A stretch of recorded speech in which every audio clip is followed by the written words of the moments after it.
Michael Vandegrift, MCV Realty Group. You guys are now in another episode of Military Minute. We have a very distinguished guest with us. Our mission is to be the real estate company of choice, to always utilize resources and technology to provide the best service to all of our clients, to be able to provide the options to best fit each client's needs, to treat every client like family, and guide them to a destination. Our vision, to be your real estate agent and advisor for life, to help guide you through each chapter of your life, honestly, ethically, and when you're ready.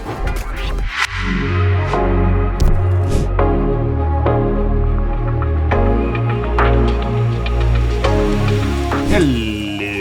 Welcome back to another edition of the 3Rivers Market Report by Michael Vandegrift, MCV Realty, and it looks like we've got a lot of activity. Market's still moving. Up arrows definitely beat down arrows. Sometimes that's good, sometimes that's bad. We're going to dig into it and let you decide. We report, you decide, but closings happen every day. Active available listings, most houses available in years. 753 in Fort Wayne, popular. That's up 26 from last week, up 4% week over week, up 42% year over year. New listings came in up 31%. So it's showing we're still stripping it. New listings still beat demand out there, but the demand's still stripping it. We're only up 4% in active available listings, but we're up 31% in new listings for the week, up 16% year over year. Solds came in up 3% week over week, down 3% year over year. Pendings came in up 13% week over week, down 1% year over year. Median sale price, here's a down arrow. We're showing the depreciation again. We were back to appreciating, so we're seeing a lot of signs of the market shifting. We're moving towards the buyer. We're getting more inventory, and we're seeing downward pressure on prices. So we're seeing median sale price came in over the last 7 days of $248,500 versus last year at this time it was $265,000. So showing about 6% depreciation week over week versus last year. We see year over year, last 12 months rolling, median sale price still at $250,000. Last year at this time it was $240,000. So showing about 4% appreciation over the last 12 months rolling. And we're seeing days on market sped up a little bit on the average to 18 average, slowed up a little bit from 7 to 8. Now it's 8 median last 7 days. And that's not far off from last year when it was 19 average and 5 median. So median a little slower, average a little quicker, but virtually the same, not enough difference to be significant. We saw last 12 months homes sold coming at 4,427 versus last year at this time it was 4,340, showing about 2% up in homes sold versus last year. And remember that 2023 was our recession year in homes sold for the Fort Wayne area. So we're trending back up slowly, but the market is still shifting, so we don't know exactly which way it's going to go. I can tell you what the market's going to do in 5 years, tell you what the market's going to do in 10 years. I can't tell you what it's going to do tomorrow, but it may be the right time for you to make a move. Get with us. Let's put together a game plan that's focused on you and centered around you. Everyone make it a great day. Grace and peace.